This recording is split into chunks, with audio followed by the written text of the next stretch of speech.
Troy, this is all set too.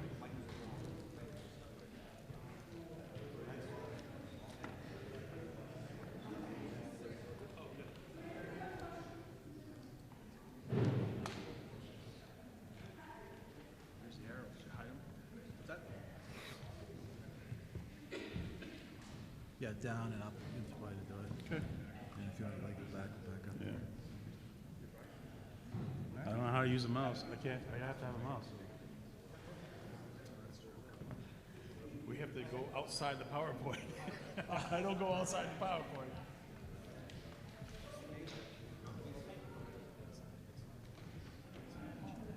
For everyone to stick around for the town meeting portion, Troy Brown spring reports. Put in your orders now.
I got 20 minutes of reading to do.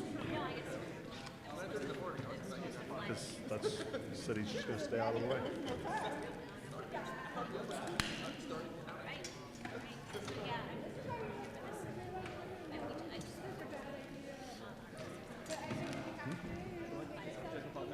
Absolutely.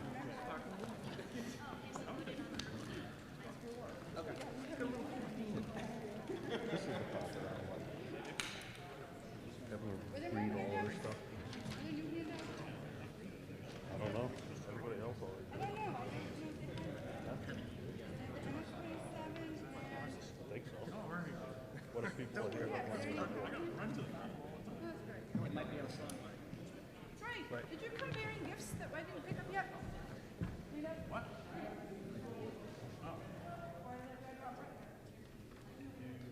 Do we have everything we need to be ready?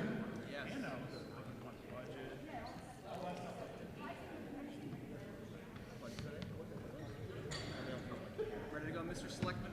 I'm ready to go now. Let's go.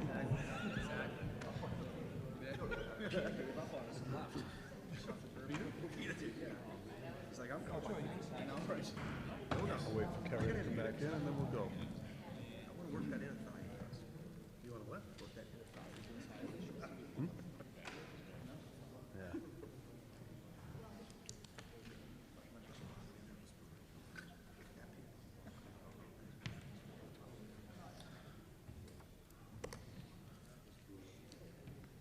Okay. Is everybody ready?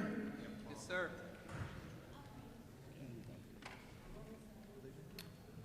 All right, I'd like to welcome everyone to Litchfield's Town Deliberative Session. My name is Steve Perry. I will be serving as your moderator today. I live at 5 Lidston Lane, Litchfield, obviously, with my wife Catherine, my son Nathan, and my daughter Hannah. Could everybody please join me in the Pledge of Allegiance?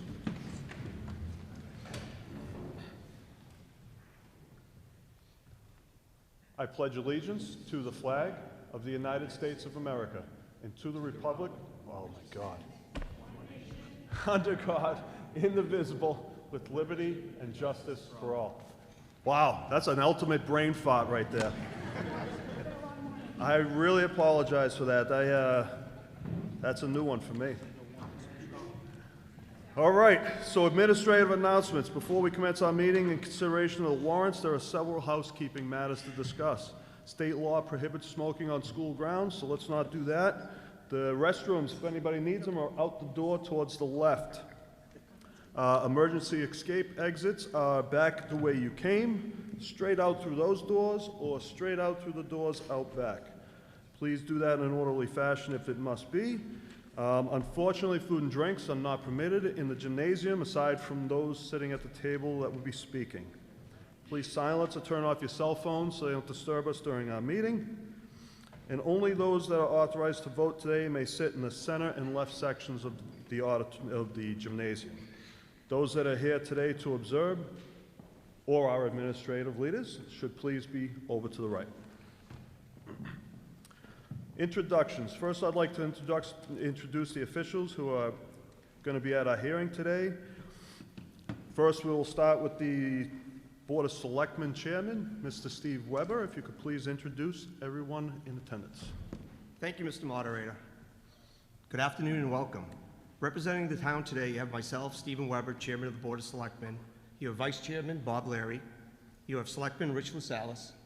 You have Selectman Kevin Lynch and Selectman Kimberly Queenan. Also from the town today, we have our Town Council, Joe Driscoll, Town Administrator, Troy Brown, Finance Director, Assistant Administrator, Ms. Karen White, Town Clerk and Tax Collector, Ms. Terry Brian, Fire Chief, Frank Freitzel, Deputy Fire Chief, Doug Nickel, Police Captain, Tom Scotty, Road Agent, Kevin Brown, John Burnell, our IT Director, Vicki Varick, our librarian. We have the staff of LCTV, and absent today, we have Dave Mellon, who is our transfer manager, and our police chief, Ben Sargent. Thank you. Thank you.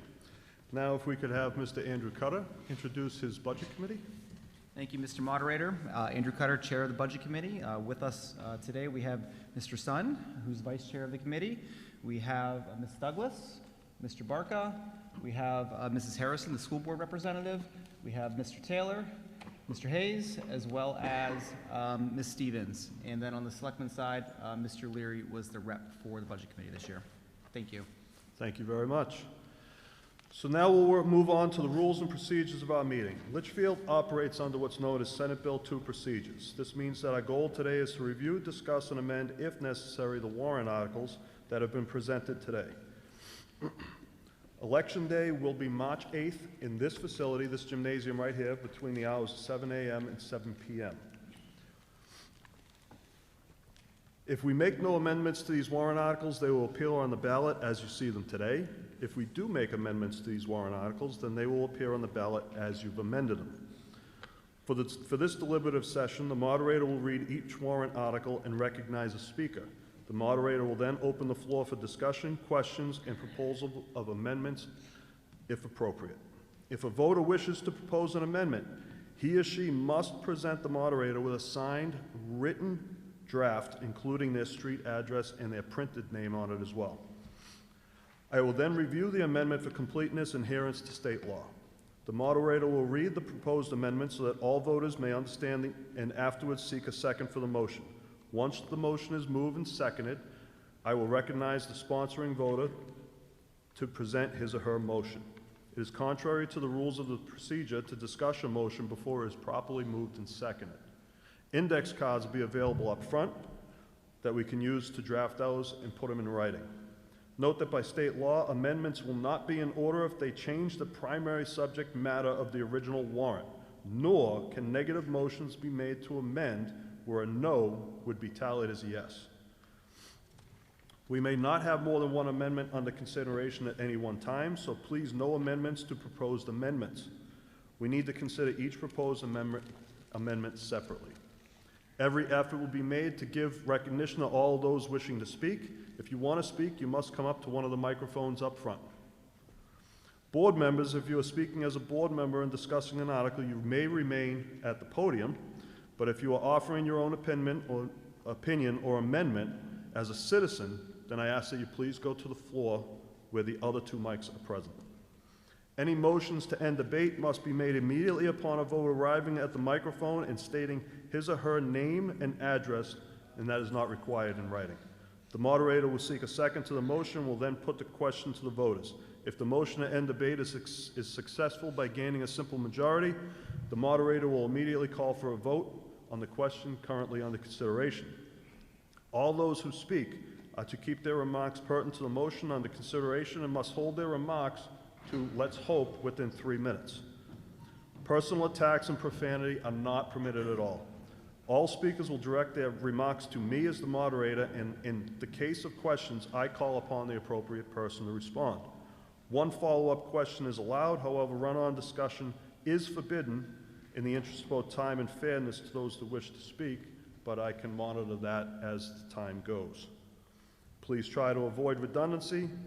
Proper respect and decorum is expected at all times. According to state law, town and school district meetings are run by what's called Moderator Rules. This means that as I am doing now, the moderator sets the ground rules for the conduct of the meeting. However, law allows you as the voter to overturn my rulings by a simple majority vote. To overturn moderator rulings, a voter may request a point of order overturning the moderator immediately after the moderator rules.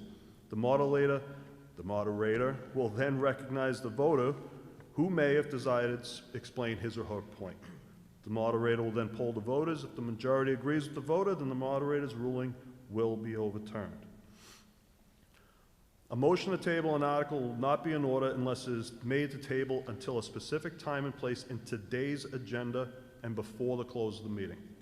A motion to reconsider an article after it's closed will not be in order unless there is no other warrant under consideration, and until it is seconded and approved by a simple majority vote.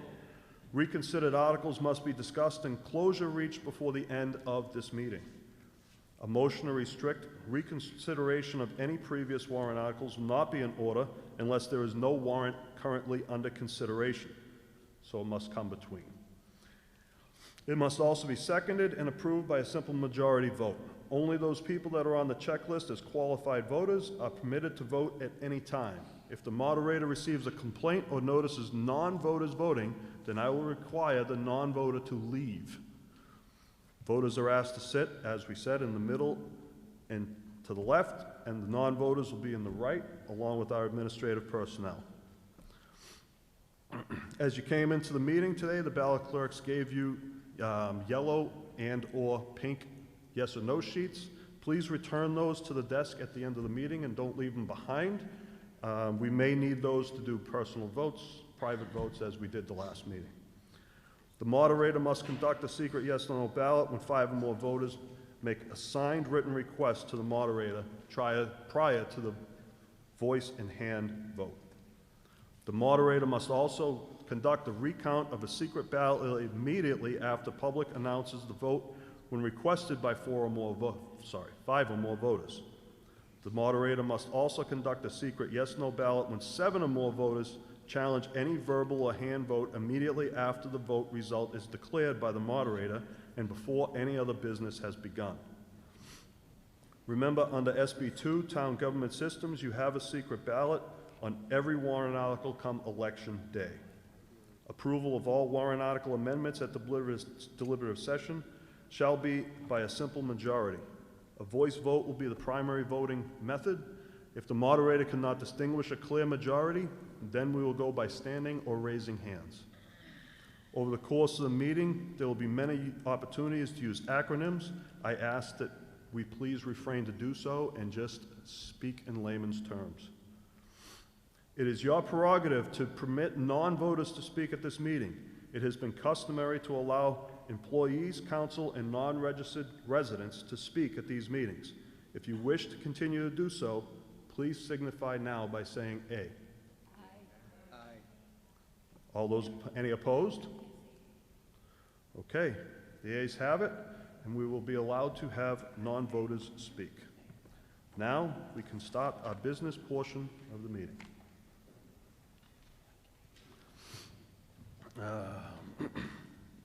Article 1. Do I have to read Article 1? Terry? Where it's the people up for election. Do I read that? All right, I'll read it anyway. Article 1 is the election of officers. We have 2 selectmen positions, 2 budget committee members for a 3-year term, 1 budget committee member for a 2-year term.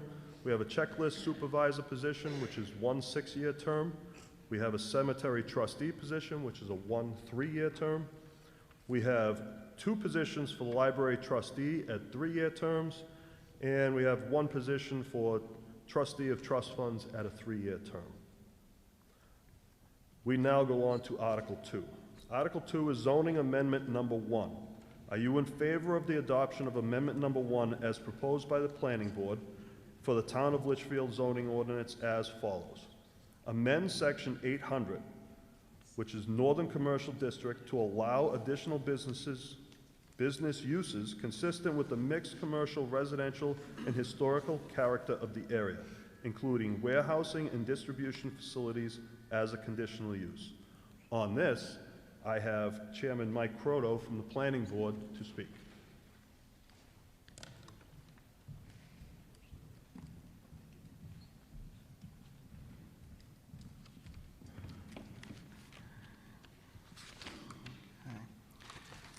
Good afternoon, everybody. My name is Michael Croteau. I live at 6 Garden Drive, Litchfield, New Hampshire. I am the chair of the planning board.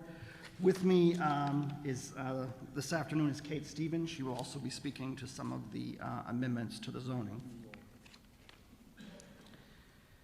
So the reason that the planning board went ahead with these proposals for these 6 zoning amendments really stems from what occurred in Hudson, New Hampshire with the Amazon distribution center.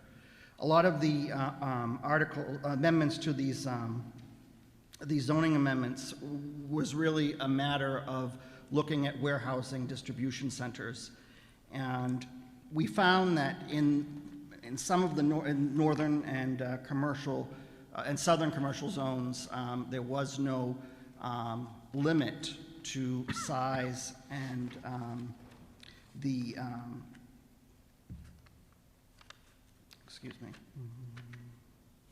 so the size of the warehouse, and so we decided as a board to look at or re-examine our zoning and make a determination as to how to either limit or restrict warehouse distribution.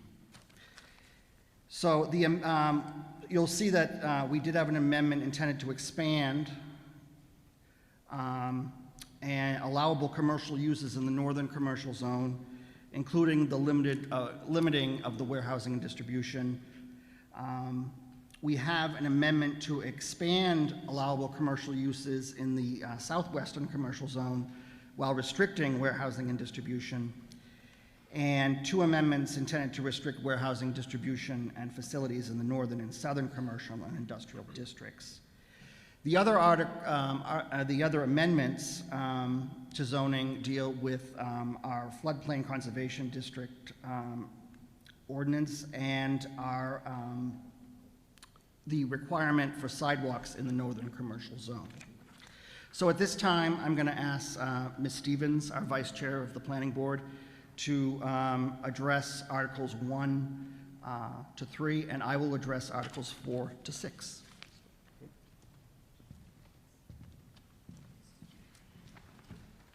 Good afternoon, everybody. My name is Kate Stevens. I am also on the budget committee, but I am vice chair of the planning board. And as Mr. Croto had said, we began looking at these ordinances in response to the Amazon project in Hudson, which their planning board really didn't have an option to deny that plan because they had no maximum warehouse size. And that's still being contested in court, but they had to approve it because the plan did conform to all of their ordinances. So we quickly wanted to respond to that, put a warehouse limit size on the warehousing that was allowed already in our town. So at the same time, we were having these workshops to re-examine these commercial zones, and another citizen had come forward and said, hey, you could also use some newer options that are being built that people are responding to and would probably fit in well with Litchfield. So this is zoning amendment number 1, but it is article number 2 on the warrant articles. And some of those extra uses include things like convenience stores, breweries, distilleries and wineries, drugstores and urgent care facilities, which we also limited to about 10,000 square feet, bakeries, which could be considered a manufacturing actual facility, so we wanted to literally write that into our ordinances that we would allow a bakery in the northern commercial zone. Fitness studios, contractor services such as plumbers or electricians, and also warehousing and distribution facilities up to 150,000 square feet. Those warehouses and distribution centers would only be allowed by conditional use, which adds a few more restrictions on how that site plan would look, including extra landscaping buffering. It has to be further set back from Charles Bancroft Highway, and that those warehousing and distribution centers do not create undue traffic issues. So we wouldn't see something like an Amazon facility where you're going to have constant truck traffic in and out. And to be clear, this is the NC zone on our zoning map. So that is the area, it includes Mel's, it goes as far north as Moores Falls on Charles Bancroft Highway. Do we have any questions on Article 2?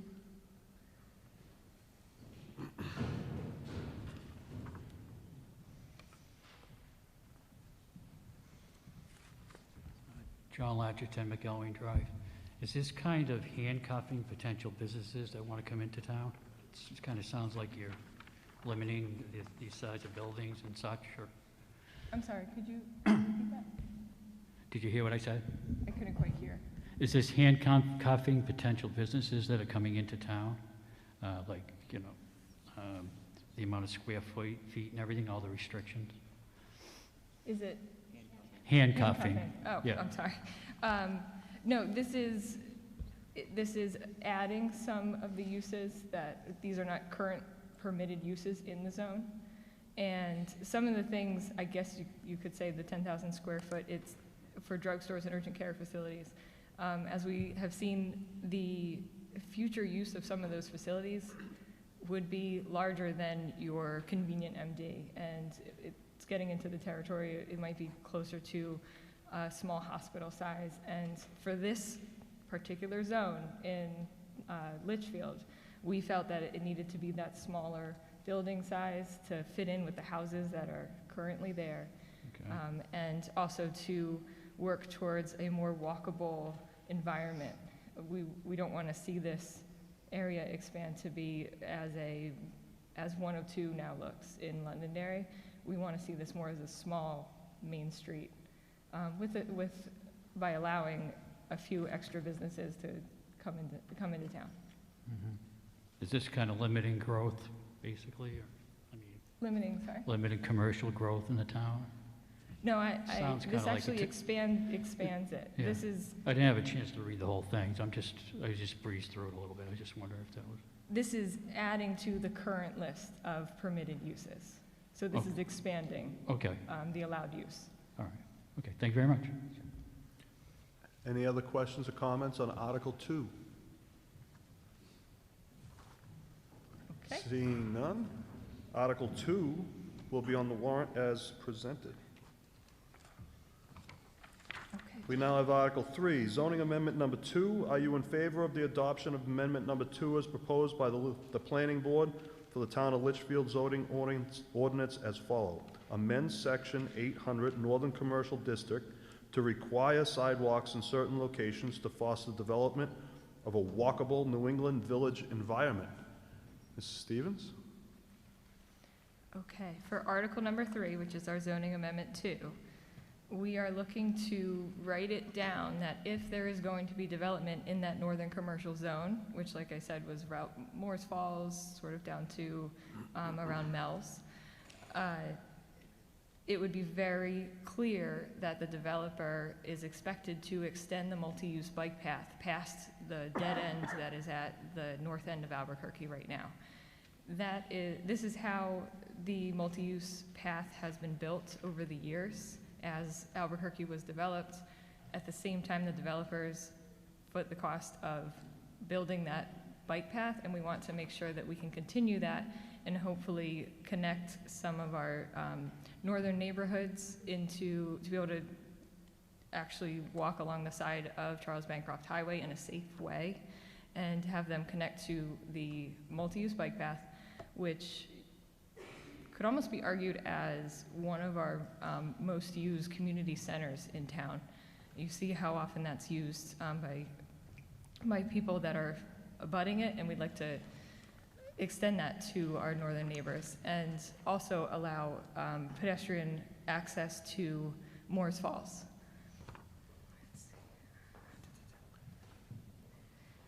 And this was also, it was received well by the Board of Selectmen. We did bring this to the Board of Selectmen, and we got some good feedback from them. Any questions on Article 3? I just have a quick question. Have you factored, Leanne Romano, 7 Country Lane. Have you factored in how it's going to impact traffic in that area? How we will add traffic? I mean, regular traffic. If there's building going on in that area? So this is a response to traffic or to building that is brought forward by the landowners. So this isn't something that the town is taking on to build because things are being built. It's as site plans are brought to the planning board by a landowner that says, I want to develop this parcel of land. I get it. And it just plainly states, if you're going to develop this parcel of land, you are going to be required to allow for that pedestrian traffic to reach that parcel of land. So getting like a traffic light or something like that is not something that they are responsible for. It's just, yes, you can build this, basically. It's, as long as the buildings that they are proposing conform to all of our ordinances, then we would have to approve those buildings. But this article is only about extending the multi-use path. Thanks. So this isn't encouraging any development of the northern commercial zone. It's just saying if it was developed, we expect this multi-use path to be taken into account in your development costs. Carrie Douglas, 9 Pheasant Street. Quick question. Have we spoken to our gentlemen who maintain the current multi-use to see if this is, do we have the capacity to add this, or would it be, I'm thinking snow removal and those kind of things, or would it be like some cities where the homeowner is responsible for maintaining that stretch? Because I lived in one of those cities and it kind of stunk, but it was understandable. So being on the budget committee, I did ask. And, the past 4 years, we haven't hit the contract for our snow removal. We've only hit it one time, and I think that was 2018 when we had an absurd amount of snow. And so we are actually usually paying $2,000 or $3,000 a year because we haven't hit the snow removal contract limit, so just to fulfill that contract. So we think that, because you're talking about potentially areas that we don't currently access, potentially, right? So we end at Albuquerque. If you're going north of Moores Falls, there's a potential that these will be sidewalks that are not, they can't just go in their Bobcat and keep on going. They might have to load up, move, and go to another place. Do we have the ability, so you think that the 2,000 will be enough to cover additional plowing of a space potentially far from where we're already doing it? So right now on Albuquerque, it's a straight shot. Yeah. If they do north of Moores Falls, it's potentially not contiguous to the existing system. So would 2,000 be sufficient within the current budget, or do we think that there's going to be additional costs long-term for snow removal, maintenance, other things associated with this plan? I don't have the specific cost about how much it would cost to pick up and move the equipment, but the total contract right now is only $8,500 a year. So Okay. I don't expect that to be something that would Break bank? drastically affect the town budget. Okay, thank you. I would just say also, for this, if the sidewalk was to go in, that the owners of the property would be responsible for the maintaining their piece of the sidewalk. This also has to go, I believe, has to be approved first by the Board of Selectmen. Okay. Because it's on state road, DOT does, we had conversations, I believe, with Mr. Charbonneau, and I believe he had conversations with DOT who said that this would not be an issue, but that it did have to get the Board of Selectmen's blessing if you're going to have a project coming in to put that sidewalk in. All right, so it would be included somewhere that maintenance would be the owner's, property owner's responsibility? But I came from, before here, a city where that was the, other than paving, I don't think we had to do that, but we definitely had to do the, move the leaves, clean the snow. But that's not actually in here, so it would be somewhere that we could say, yes, we've already spoken about it, we've agreed, so that the property owner's not surprised when we say, oh, by the way, you're still responsible for snow removal? Well, it would go based on the project, so whatever site plan came before the board, if someone wanted to build or for some reason on that 3A stretch or was putting something in, that would have to be approved by the planning board, and as a condition of approval, Okay, it would have to go in that condition. possibly under the homeowners association or something? Okay, Yeah. thank you. Okay, any further questions or comments to Article 3? Hearing none, you will see that on the ballot as written. We will now go on to Article 4. Are you in favor of the adoption of Amendment Number 3 as proposed by the Planning Board for the Town of Litchfield zoning ordinance as follows? Amend Section 700, Southwest Commercial District, to allow certain additional business uses, but to prohibit warehouse and distribution facilities except as an accessory use. Mrs. Stevens. Okay, Article 3, this addresses the southern commercial zone. Think Wilson's Farm area. And it's expanding the permitted uses, same as the northern commercial zone, of the different businesses except for the warehousing. We have restricted this to only an accessory use because of we want to limit the truck traffic between, or traveling the length of Charles Bancroft Highway, because we expect if there's going to be truck traffic, it's probably going to the airport. So rather than trying to navigate through Hudson. So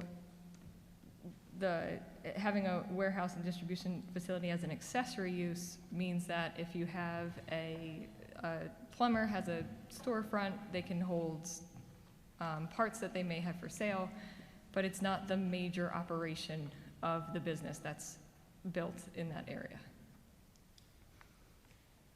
Any questions? Questions or comments? Seeing none, you'll see that on the ballot as written.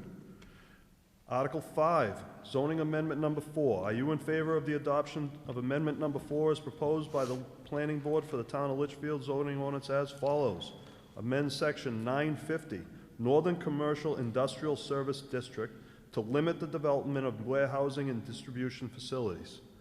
Mr. Croto. Thank you, Mr. Moderator.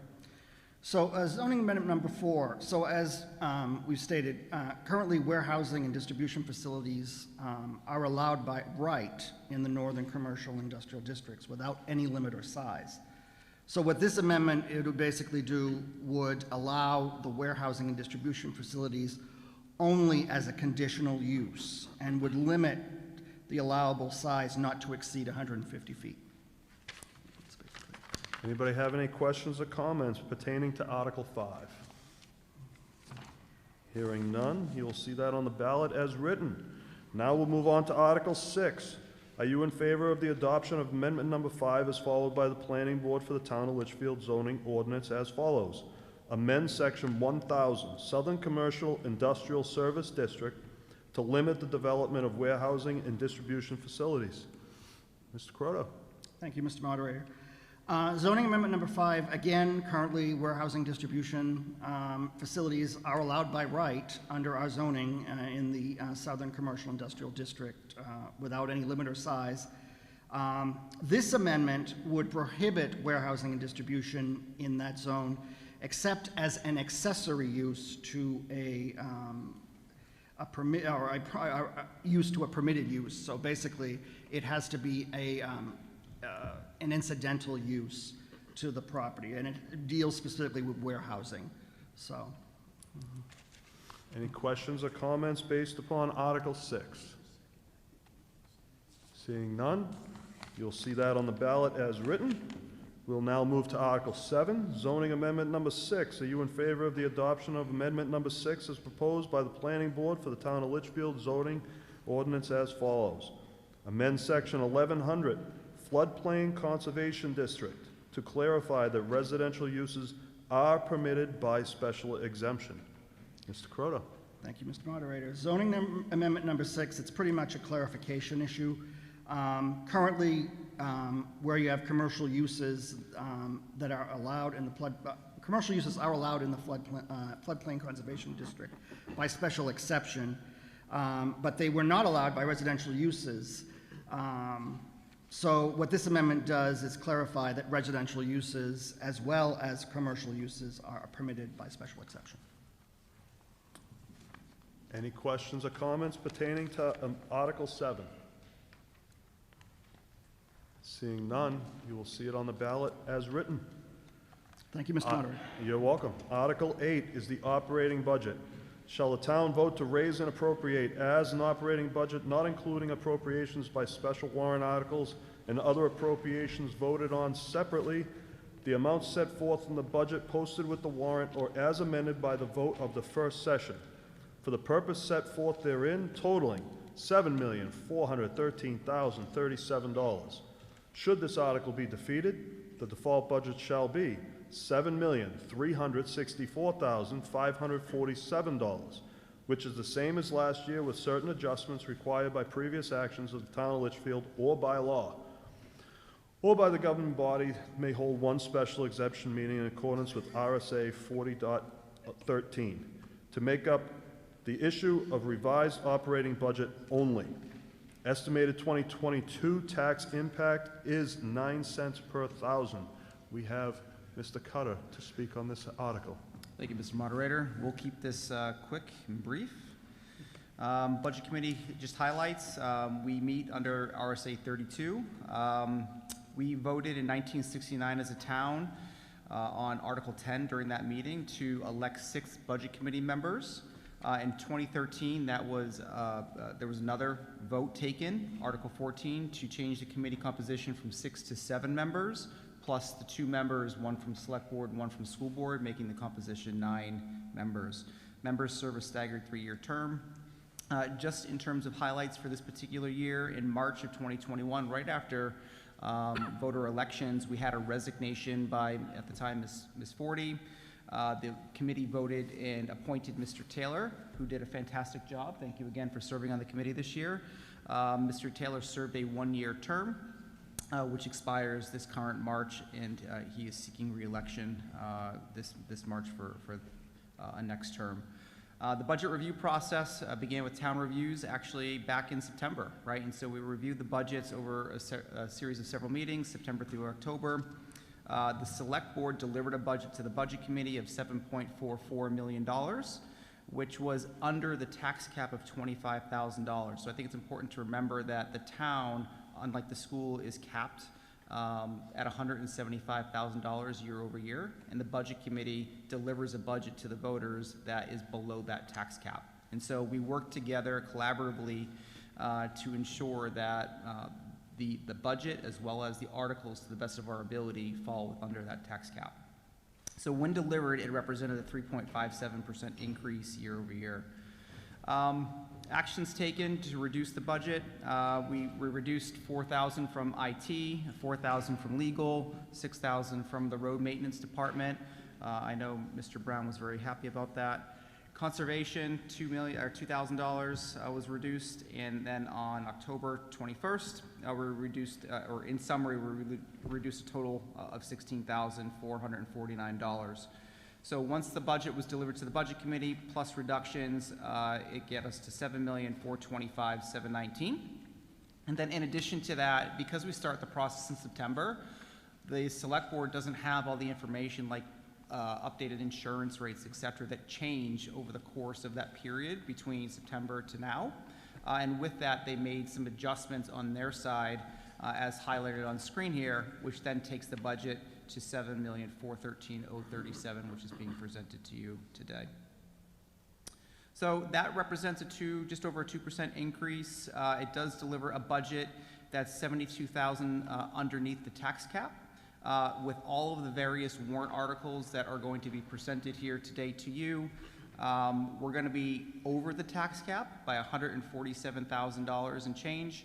And the reason for that specifically is going to be the fire engine lease, which you're going to hear more about in a short time here. That's it. Any questions or comments based upon Article 8, operating budget? Seeing none, you will see that on the ballot as presented. Now, Article 9, Human Services and Health Agencies.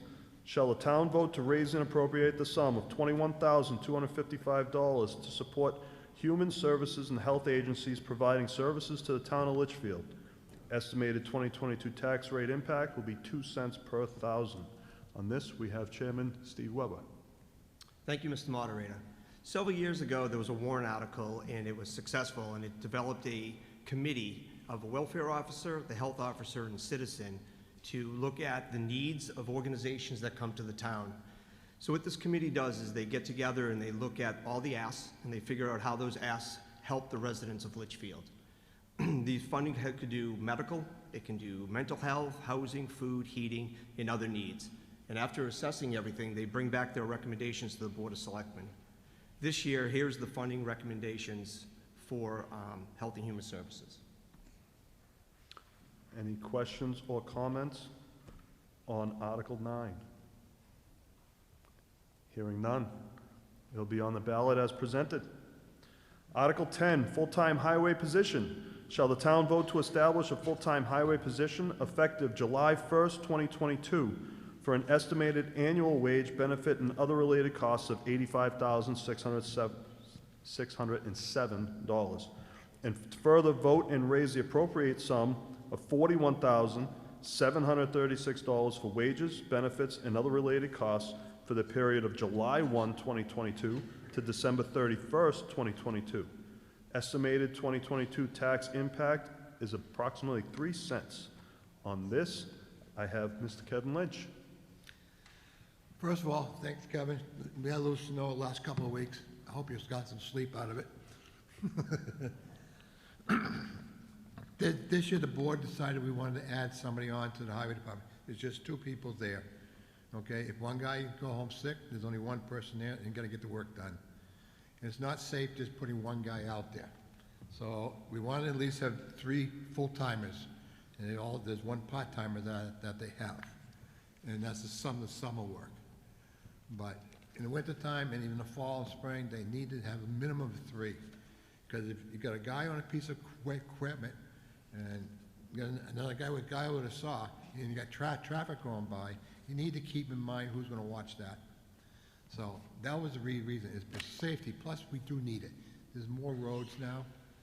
We've been 1 guy for years, two guys for years, but we added more and more and more, and there's more stuff to do. So that was the reason. It's just safety. And that was the most important part. Any questions? I don't see any questions or comments based upon Article 10. So with that, you'll see it on the ballot as presented.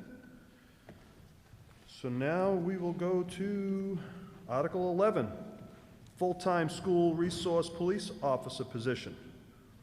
Shall the town vote to change the part-time school resource police officer position to a full-time position effective July 1, 2022, at an estimated annual increase in wages, paid benefits, and other related costs of $41,067. And further, vote to raise and appropriate the sum of $0, is that right? For wages and benefits and other related costs for the period of July 1, 2022 through December 31st of 2022. The estimated 2022 tax impact is $0. And to present on this, we have Captain Scotty. Thank you, Mr. Moderator. Thank you. Good afternoon, everybody, and thank you for giving me the opportunity to speak on this warrant article. So what we're trying to accomplish here is taking a part-time position that we currently have for the elementary school and the middle school and augmenting it and making a full-time school resource officer, whereby we can reinstitute the DARE program. And what we're doing with this, the reason for the $0 tax impact on this year is we're taking the salary that we're slated for that position as it is vacant, and we're going to use those funds from July to December, or January, to fund the position. So some of the benefits that you'll see from this, peanut gallery. So safety to our school and our students, all right? It's obvious having an officer in the school will deter some other criminal type activity from happening there, but it's also good for the kids to see, put some of them at ease, especially with what's going on in society today. They're going to assist with safety planning, hazard planning with the schools, evacuation procedures and those types of things. Critical incident response and violence prevention, I think those are pretty self-explanatory. They're going to assist students with bullying and with student wellness. So this particular position is going to hold a variety of different titles, and it's not going to be your traditional police officer in the sense of it, where they're going to be, you know, marching the halls, checking for hall passes, and you know, writing truancy letters. We're going to look at this position more as a mentor and as a guide, and this position is going to be required to teach, be actively engaging with the students as far as getting involved with you know, after-school activities by coaching and that type of thing, to build some long-lasting bonds, you know, to foster those positive interactions with the police department, to be vigilant, available, and approachable for these students, act as a role model and a mentor, and active, like I said, in extracurricular activities, and, you know, help to teach, obviously, with DARE and whatnot. This position will continue to build trust between the youth and the police department. The bonds forged by the school resource officer will extend way beyond the primary and secondary education years, and they often do for life. This position will promote a positive rapport between the police and the students of our community. And while this position adds no cost to this year's budget, there is an estimated cost of $41,000 for next year, in 2023, which represents about a 3-cent tax impact. Are there any questions? Any questions or comments on Article 11? Yes. Christina Harrison, 95 Pinecrest. I just wanted to say that we've spoken, both Detective Scotty and Captain Chief Sergeant, sorry, have spoken about this at great detail, and the school board and the school district greatly appreciate this warrant article coming forward. We appreciate the support of the select board and of the budget committee. And I think this is a very wise investment in building community, not just with our students, but the greater community as well. So thank you. Thank you. Any further questions or comments?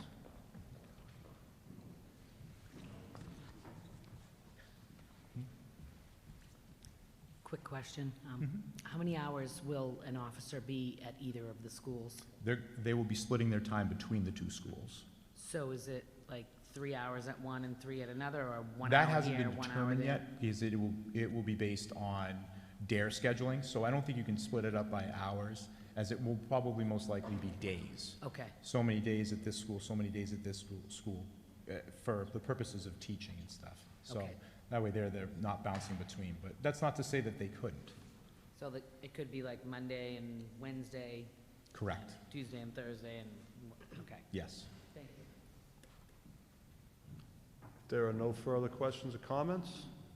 You'll see Article 11 on the ballot as written. Thank you. Article 12. Part-time clerk position. Shall the town vote to establish a part-time clerk position to assist the town clerk tax collector effective July 1, 2022? This position would be assigned to a 20-hour work week with no paid benefits at an estimated annual wage and other related costs of $18,323.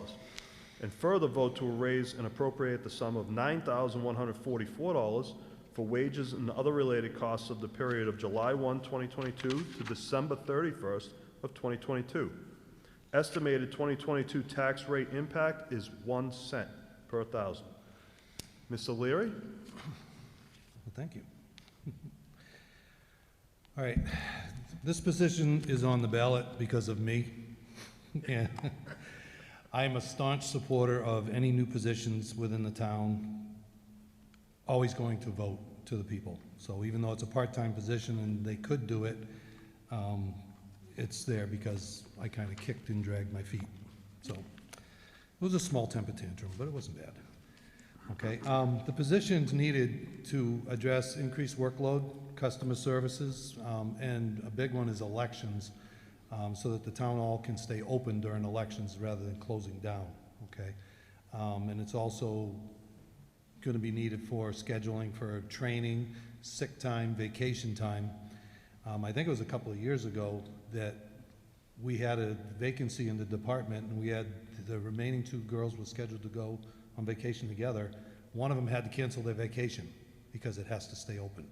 And you can't just pull somebody in there to cover. They have to be certified by the state. Is that right?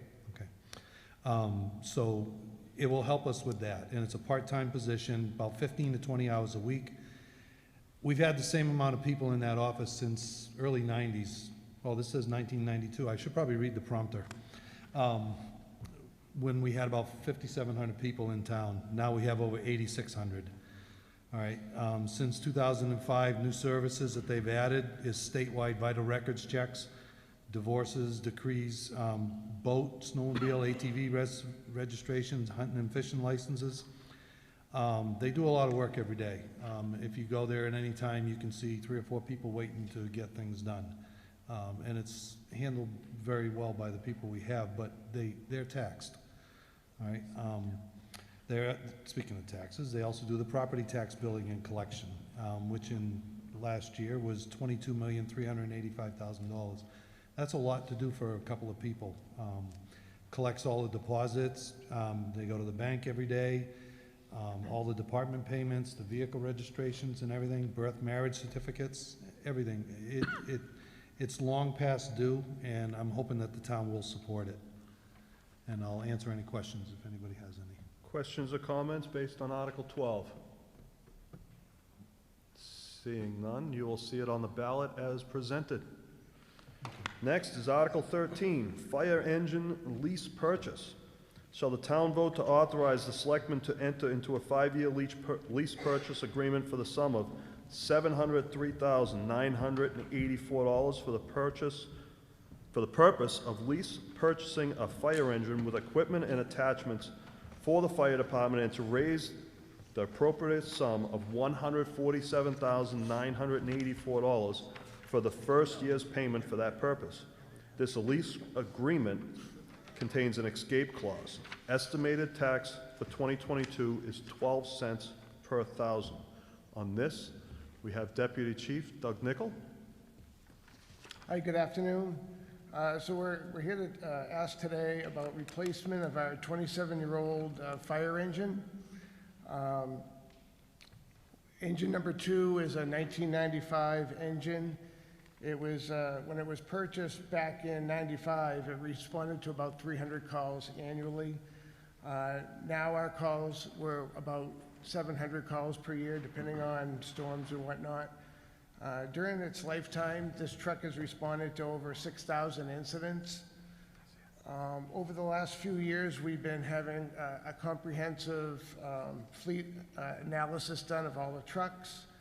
Our repair facility, which they build fire trucks, they service fire trucks, they've gone through this vehicle and they said that the truck's age is beyond its intended usefulness, and it's not worth putting the kind of money into a 27-year-old truck.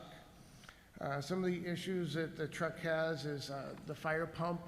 After so much wear and tear, it has to be rebuilt. In its lifetime, this The pump that's on this truck has already been rebuilt twice and now requires a third rebuilding at a cost of approximately $32,000. The last truck that was purchased in 19, I lost my place. The last truck that we purchased was in 2004, which is the newest truck in the fleet, which is 19 years old. This truck and every truck that we have that's the newest truck runs first due for all calls in the town and responds to about 80% of all the calls, which last year was 250 emergency responses. Our current fleet's age are 19 years, 21 years, 24 years, and 27 years, and 31 years old. The current engine fleet consists of 3 engines and a 30-year-old tanker truck and a 24-year-old rescue, which the rescue is what you see as our primary response for medical calls. The current fleet is starting to show its age with more frequent repairs that are required at higher repair costs. We're asking to get back onto a 5-year replacement program. From 1975 through 2003, the fire department was on a 5-year new truck rotation lease purchase replacement program. What that means is over the course of 20 years, the oldest truck gets to be 20 years old, and then you buy a new truck, you replace it. So that you have a 5-year truck, a 10-year truck, a 15-year, to hit 20. If we were to get back on with a new truck, if this is approved, it would put us back on a 5-year replacement program. The problem that we have right now is all of our trucks are in their middle 20s year lifespan. And salt, wear and tear, and everything that's going on, just going up and down the roads, eventually what's going to happen is we're going to have a catastrophic failure. And the newest truck that we have now, actually, we had to buy as a demo unit to replace a truck that went out of service that couldn't be serviced.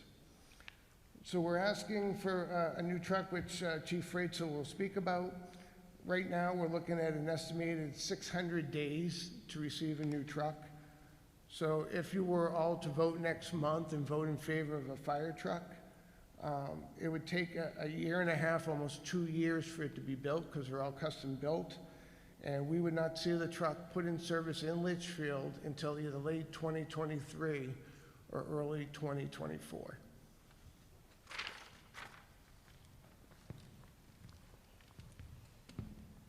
Thank you. Excuse me. Good morning. Thank you. A couple of schematics of the proposed vehicle. This truck was specified by a committee of department members ranging from firefighters to Deputy Nichol, who chaired the committee. They've worked for the last year and a half, almost 2 years, to develop specifications for a truck that fits the community's need for the foreseeable future. They met with 6 different vendors of fire apparatus, viewed several demonstrator engines, had the opportunity to drive several of them and get the feel of them. And they've made their choice down to 2 out of the 6 who have been competitive in their pricing.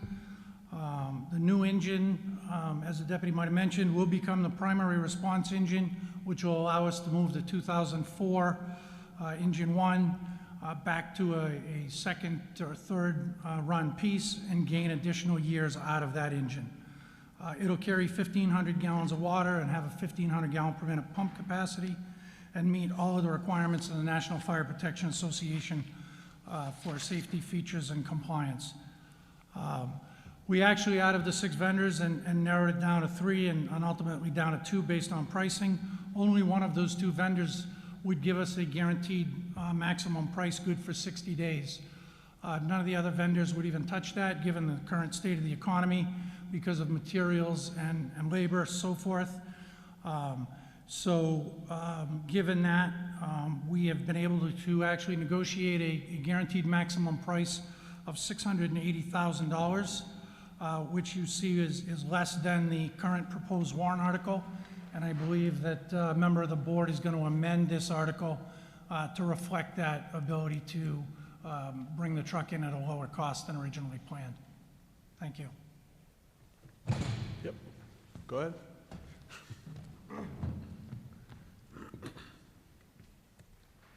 Mr. Moderator, I move to amend Article 13 to read as follows. Shall the town vote to authorize the selectmen to enter into a 5-year lease purchase agreement for the sum of $680,000 for the purpose of a lease purchasing a fire engine with equipment and attachments for the fire department, and to raise and appropriate the sum of $143,586 for the first year's payment for that purpose. This lease agreement contains an escape clause. Estimated 2022 tax impact rate is 12 cents. I have an amendment. Do I have a second to the amendment? Second. I have an amendment and a second to the amendment. Do we have discussion on the amendment?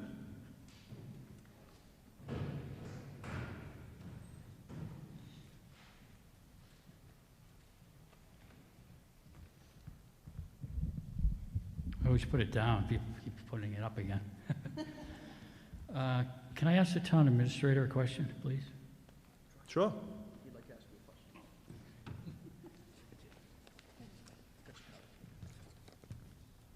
Yeah. How much money have we received for ARPA funds so far? Have we received the full amount? So the town's scheduled to receive just under $1 million. Just under $1 million, okay. Some of you don't know, but through my research, there's a town in Rockingham, Virginia, that received $2,530,000 for ARPA funds. They just recently purchased the fire engine, 2022, for $475,000 using these ARPA funds. So what I'm wondering is if you should probably withdraw this article and purchase the fire engine with those funds. Yeah, at the time that the board right now is aware that the ARPA funds are available. When notice came out, the amount that the town would receive, the rules of engagement, per se, were not finalized. We have received just recently notification that purchase of public safety vehicles, police, fire, is an eligible expense for ARPA funds. We have a lot of capital needs in the town, not just fire engines.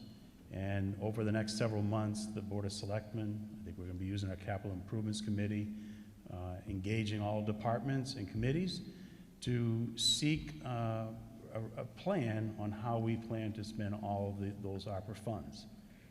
So in other words, you want the taxpayers to pay for this fire engine when it could be paid with federal money in full.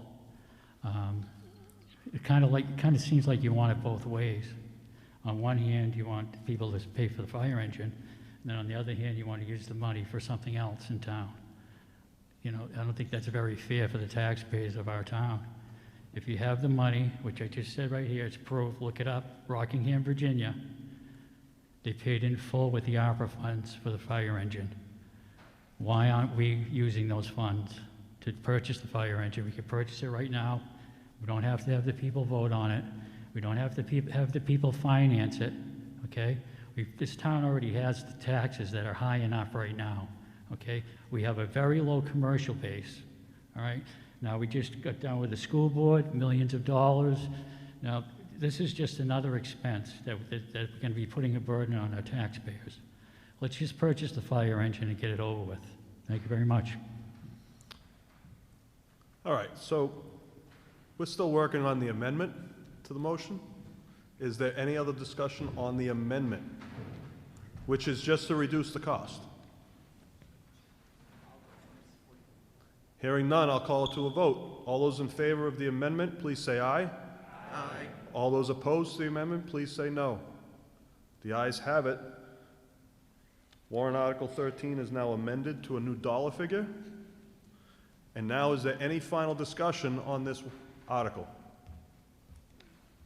Scott Taylor, 6 Lilac Court.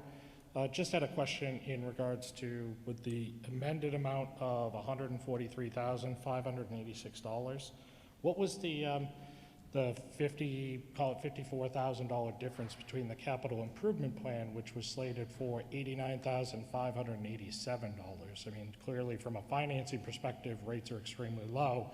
Why did we miss so much in terms of what we expected for a fire truck with the capital improvement plan versus what we have on the ballot today? Thank you.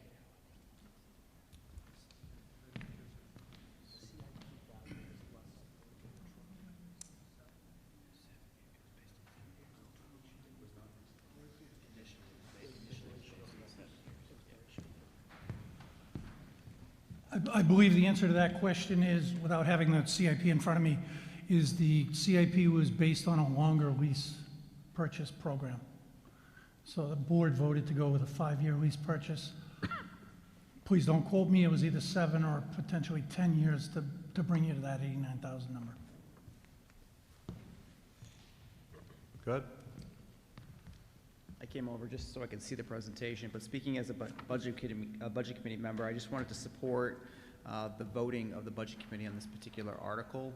If we go back to the article, you would see that it's not recommended, and even with the revised amendment, it will still be not recommended by the budget committee, regardless of how the vote turns out. And the reason for that is specifically because of the tax cap. Our obligation is to produce a budget to the town that's below the tax cap of $175,000. This will put it over the tax cap, as it already is over the tax cap. The general sentiment of the budget committee when we talked about this was certainly that we support this article, but we're tied in terms of actually voting and recommending it because of that tax cap. Thank you. Thank you. Any other questions or comments on Article 13? No? All right, so Article 13 will be on the ballot as amended. Article 14, Property Reevaluation Expendable Trust Fund. Shall the town vote to raise and appropriate $25,000 to be placed in the Property Reevaluation Expendable Trust Fund as previously established? This sum to come from the unassigned fund balance and no amount to be raised from new taxation. Estimated 2022 tax impact of 0 cents. Dr. Queenan? Good afternoon. Property revaluation is required to be done every 5 years. The next revaluation is in the year 2025. The goal is to establish $100,000 into this fund by the year 2024. Level funding is done over 4 years to avoid a tax spike. The current balance in this account is $25,000. I'm sorry, I did not. Oh, there it is. I went overhead, sorry. For those in the audience who don't understand some of the financial terms or at home, I just want to take a moment for my one slide here. In 2021, last year, this fund called a Property Revaluation Trust Fund was established for $25,000 by the voters with the purpose of funding future property revaluations. This year, in 2022, this article, should it pass, would place another $25,000 into this account, bringing it up to $50,000. Again, this tax impact is 0. The sum comes from the unassigned balance fund. Level funding is done for 4 years to raise dollars for this account, should the voters want this. So in 2021, they voted to put $25,000 in. 2022, you will decide. 2023 and 24, you will decide. By 2024, the goal is to have $100,000 in this account, so that in the future, in 2025, when the required revaluation occurs, the funding to pay for the revaluation will have already been raised to avoid a tax spike for paying for it. So when we have to pay a service to come out to reevaluate property, the money will already be raised. That's all. Questions or comments on Article 14? Seeing none, you will see Article 14 on the ballot as presented. Article 15, Technology and Communication Expendable Trust Fund. Shall the town vote to raise and appropriate the sum of $12,000 to be placed in the Technology and Communication Expendable Trust Fund as previously established? This sum to come from an unassigned fund balance and no amount to be raised by new taxation. Estimated 2022 tax impact rate of 0. We have Administrator Troy Brown. Okay, thank you. Back when we established this fund, we determined that an appropriate balance would be $50,000. The current balance today is $38,000. The purpose of the fund is to purchase and repair technology and communication equipment, hardware and software. We use this fund, obviously, most of the time is for emergency type repairs and replacement, but we can also use it for upgrading equipment, which helps us stabilize the operating budget. So we can try to maintain a pretty level operating budget, planning for scheduled replacements and upgrades. But this type of work allows us to do more and be more responsive to our department needs. We have, quickly we took a look at our equipment, and we think we have definitely about $1 million worth of technology equipment. And anytime this equipment fails, as you know, it's the backbone of our operation, and we can't wait around for 12 months to seek additional funding. So like any capital expendable trust fund, it's here for emergency, but also to be able to utilize throughout the year to try to address the ever-changing needs of the department. Questions or comments on Article 15? Seeing none, Article 15 will be on the ballot as presented. Article 16, Fire Vehicle and Equipment Repair Expendable Trust Fund. Shall the town vote to raise and appropriate $25,000 to be placed in the Fire Vehicle Equipment Repairable Trust Fund as previously established? This sum to come from the unassigned fund balance with no amount to be raised from new taxation. Estimated tax impact for 2022 is 0. We have Selectman Rich LaSalle.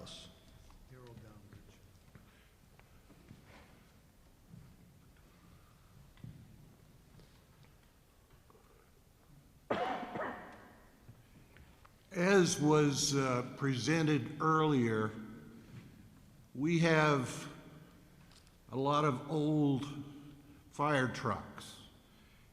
Our newest fire truck is 19 years old.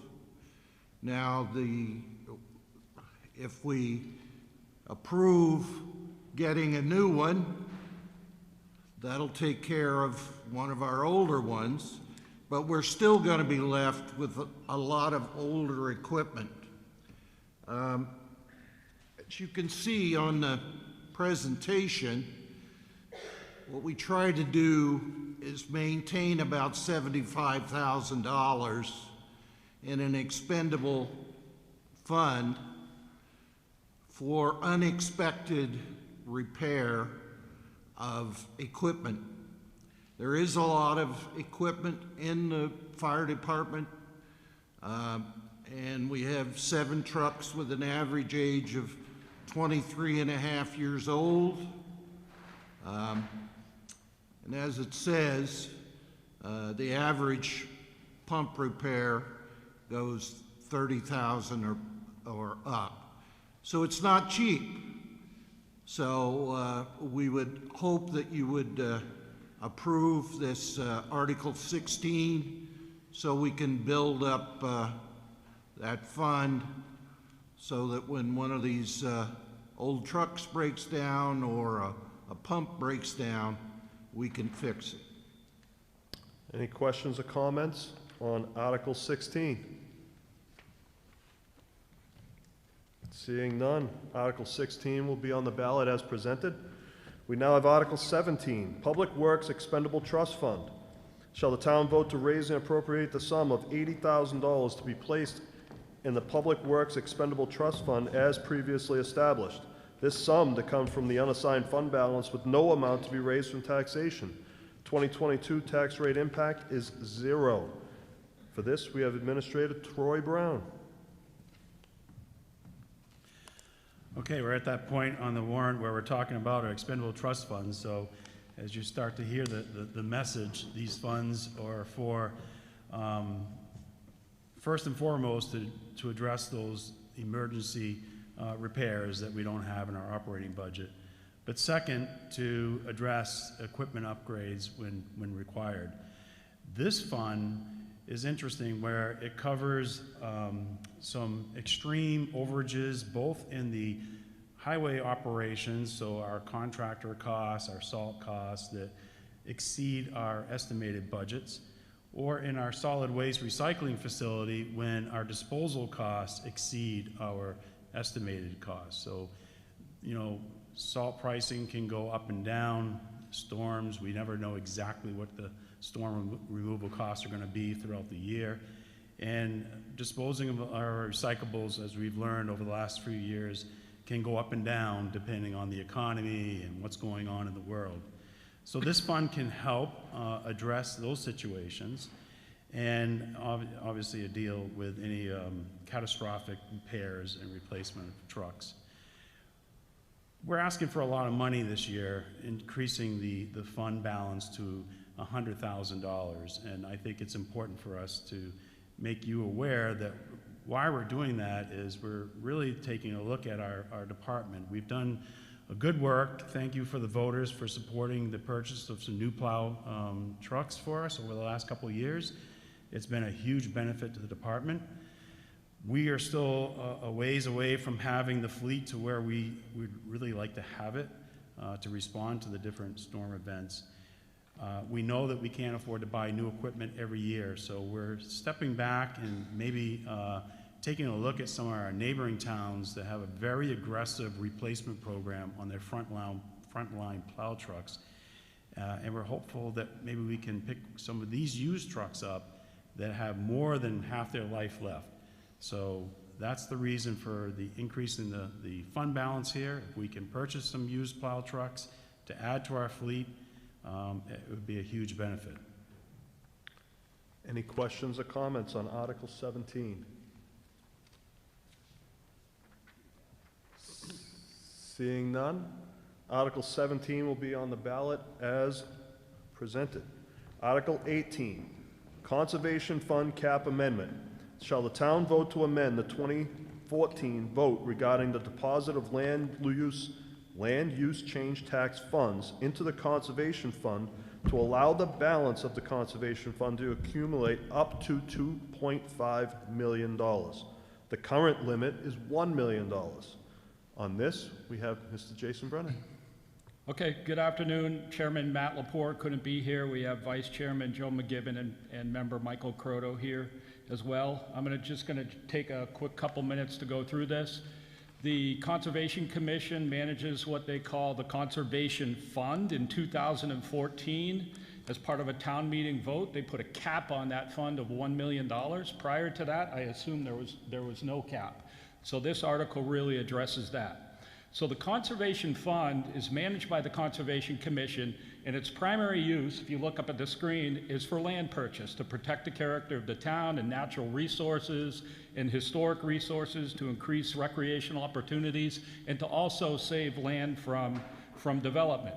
If you look at the screen, some examples of the conserved properties around town: Moores Falls, the river access, the muster field across from Town Hall, are all conservation properties that we can all enjoy. And can you imagine if there was houses on there? I mean, how that would change the look and the feel of the community.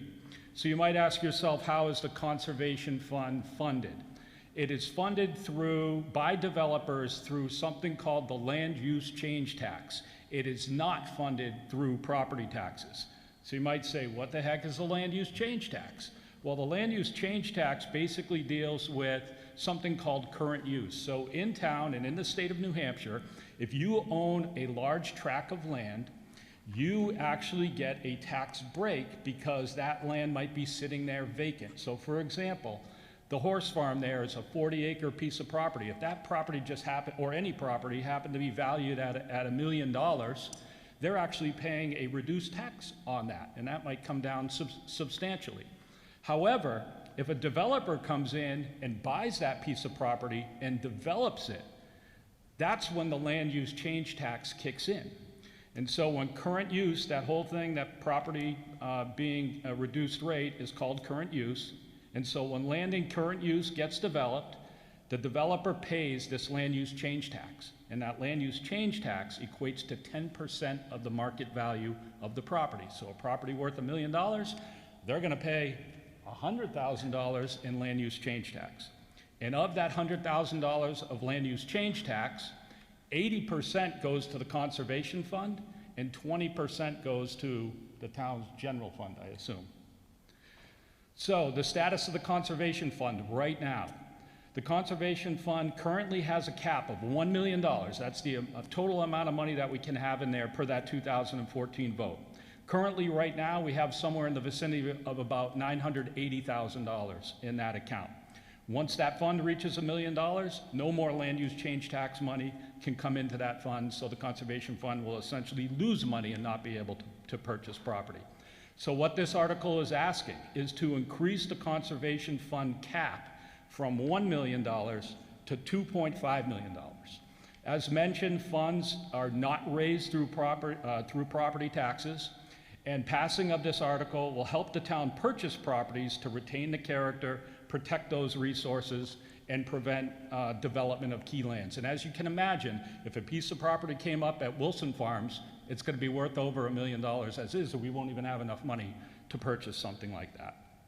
Why is this important? Per the CIP and conservation polls, residents stated emphatically that protecting town character was paramount. One key thing is the lowest cost to the taxpayer is for land to basically sit there doing nothing. As soon as you put houses on a piece of property, there's kids that go to the school, there's resources that need to be consumed. So land sitting there doing nothing doesn't really cost the taxpayer too much. And that cost of land is rising rapidly. And there's a direct financial impact as well. Just to give an example, the river access up there, if we purchase property and conserve it, fewer town resources are consumed, there's a lesser burden on the school system, and increases our identity. So if you take the river access, 14 acres of land, if we didn't buy that, they could have probably put 20 houses there. If they put 10 houses there, if they put 10 houses there, there might have been 10, 20 kids in the school system. $18,000 a kid, that's $360,000 a year to the schools, maybe $40,000 a year for town services, $400,000 going out, but only 10 houses, we're probably bringing $100,000 in taxes in, so the delta's there, $300,000, so us just sitting there, purchasing it for the enjoyment of the community actually reduces the tax burden on the taxpayers. So we're just really striving to keep Litchfield a unique community and would appreciate your support on this article. Questions or comments on Article 18? Thank God. Oh. He's on the commission. Why? He's a good guy. Good afternoon. Mike Roto, 6 Garden Drive. I'm a member of the Conservation Commission. I just want to say that I think our Conservation Commission does an extraordinary job as stewards of this community in protecting land and our natural resources in this town. I think it's a very important thing that we realize that we are very fortunate not to be like Manchester, not to be like Hudson, not to be like Merrimack, where development is just going crazy in those areas. And we have a community that has a lot of farmland. We have a community that has a lot of forest land, and that makes us unique in the sense that we are a very unique town in that way. And I think preserving the character of this town has been the forefront of the Conservation Commission. So I think we should really support this. Thank you. Any other questions or comments? Seeing none, you will see Article 18 on the ballot as presented. Now we have Article 19, Farmland Capital Reserve Fund. Shall the town vote to raise and appropriate the sum of $35,408 to be placed in the Farmland Capital Reserve Fund as previously established? This sum to come from the Land Use Change Tax Fund as previously established, which represents land use change tax revenue received as of December 31st, 2021, but not transferred to the Conservation Fund in accordance with the $1 million cap established in 2014. No amount to be raised from new taxation, estimated tax impact of 0. On this, we have Mr. Brennan again. Yep. So in 2021, we hit that $1 million cap, and we actually went over by 35,000, and that 35,000 spilled over into an account. And so what we're looking to do now as part of this warrant article is to transfer that 35,000 that we went over and it went into an account to something called the Farmland Protection Fund. And the whole thinking behind this is that considering these funds were intended to go to the Conservation Fund, the Conservation Commission recommends transferring these funds to another land protection account within the spirit of conservation. So what we are proposing here, and what this article is asking, is to transfer the $35,000, which is the overage, that was intended to be placed in the Conservation Fund, and put it into the Farmland Preservation Fund, which is a separate conservation fund that is managed by the Board of Selectmen.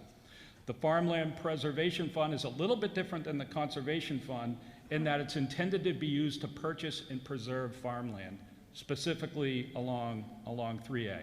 And doing this will help preserve farmland, again, help preserve the natural and historic resources, and allow this to be used for conservation purposes, and it doesn't have any impact on property taxes. Questions or comments? Seeing none, you will see Article 19 on the ballot as presented. Our final one, Article 20, by petition, to see if the town will vote to increase the veterans tax credit and all veterans tax credit from $500 to $750 per year. On this, I have Bob Jacques.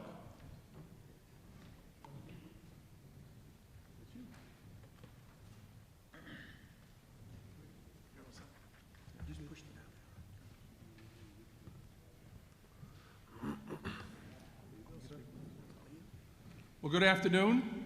Mr. Moderator, thank you for giving us the opportunity. I was going to say good evening, if that's okay. My name is Bobby Jacques. I live at 18 Lockmill Drive. I want to thank the Selectmen and the Budget Committee for just spending time with us here today. As a resident of Litchfield, I'm the president of the Litchfield, New Hampshire Veterans Group, and I'd like to make a couple of comments about the proposed warrant Article 20, requesting an increase in the veterans credit from $500 to $750. You know, we brought this article to the Board of Selectmen 2.5 years ago, and it was suggested that we break up the increase over a period of time. So here we are, as we promised, asking for support of the town to increase the tax credit to $750 for veterans. I'd like to share, if I could, some of the things that the Veterans Group is doing around town. As you know, the veterans adopted the 3A flag program that was started by Pat Jewett. We were able to secure all new flags and replace them just before Veterans Day, and then we took them down for the winter in hopes of increasing their lifespan. We're putting them back prior to Memorial Day. In addition to the 3A flags, the veterans purchased 16 additional flags to put at the corners of Albuquerque and Hillcrest to mark the town center where the fire station, the police station, and the town hall is located. Another project near completion is the placement of 2 30-foot flagpoles, one in each cemetery. We work closely with the cemetery trustees to get this planned. The flagpoles are on their way from Litchfield, from Cincinnati, Ohio, will be here next Friday, and should be going up in the near term. This was our #1 project, and we can't wait until we get it completed. A couple of other things we're doing in the town. We'd like to let the Campbell High School seniors and their parents know that we are establishing 2 scholarships. One to be offered to students who join the military, and one on continuing their education in the trades. So inquire your guidance counselors for those opportunities. And as a former teacher, I would say that's a great opportunity. Thanks to all the supporters of our fundraiser last fall. I think a lot of you thought we lived at the dump every Saturday. This year's Veterans Group raised a great amount of money, and we're going to have a golf tournament at Passaconaway in May. So keep your eyes open, and we hope you join us. We have a strong group of veterans who love this town. Many of us spent, like me, 30 years in the Air Force and are committed to do things to make this town better. I hope you'll support this warrant article. Thank you. Any questions? Thank you. And just to clarify, I didn't mean to omit it. Assuming the same number of eligible residents receive this, which is approximately 400, this will be an additional $100,000 cost on the tax rate, which is approximately 8 cents per thousand. I inadvertently omitted that. So questions or comments? Nice job. Seeing none. Thank you. Article 20 by petition will be on the ballot as presented. And with that, we have completed all our warrant articles for today's deliberative session. Please remember that voting on these articles will happen on March 8th from 7 to 7, right here in the gymnasium at Campbell. Is there any other business to come us before this meeting? Please remember to return your ballot sheets up at the front table before you leave, and don't leave them behind. Hearing no requests for further business at this time, I accept a motion to adjourn. Do I have a second? I have a motion and a second. All in favor of adjourning?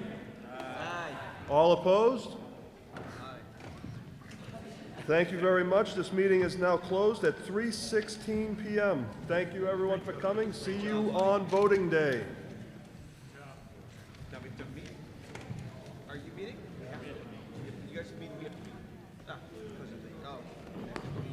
I'm only meeting again at 4:41.